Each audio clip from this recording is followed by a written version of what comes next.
എല്ലാ മനുഷ്യർക്കും ഇമോഷൻസ് ഉണ്ട് അല്ലേ?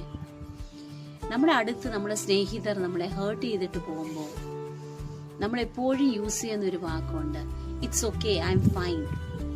പക്ഷെ വാസ്തവത്തിൽ നമ്മൾ അവിടെ ഹേർട്ട് ചെയ്യപ്പെട്ടായിരുന്നു. പക്ഷെ മറ്റേ ആളിന് എന്ത് തോന്നുമെന്ന് വിചാരിച്ച് നമ്മുടെ emotions I am hurt, I didn't like that എന്ന് പറയേണ്ട സ്ഥലത്ത് നമ്മൾ പറയാണ് ഐ എം ഓക്കെ. നമ്മുടെ ഇമോഷൻസിനെ ഉള്ളിൽ തന്നെ ഒതുക്കുകയാണ്. സഫോക്കേഷൻ തന്നെ ഇൻവൈറ്റ് ചെയ്യാണ്.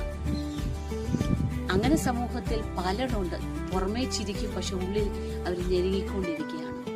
ഇതിനെയാണ് ഇമോഷണൽ സപ്രഷൻ എന്ന് പറയുന്നത്.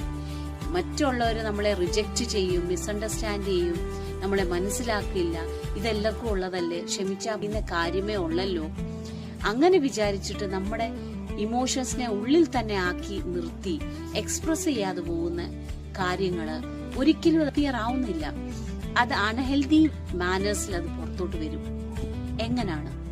ഇറ്റ് ബിക്കംസ് ആൻസൈറ്റി, സ്ട്രെസ് ആയിട്ട് മാറും, സാഡ്നെസ് ആയിട്ട് മാറും, ആങ്കർ ആയിട്ട് മാറും, ഗ്രജസ് ആയിട്ട് മാറും, ഇമോഷണൽ നംനെസ് ആയിട്ട് മാറുക.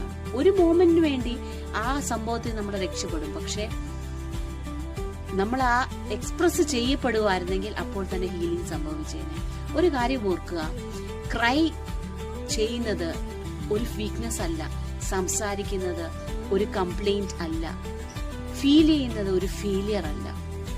So what we don't express, our body expresses it. So express your feelings, express your emotions. God bless.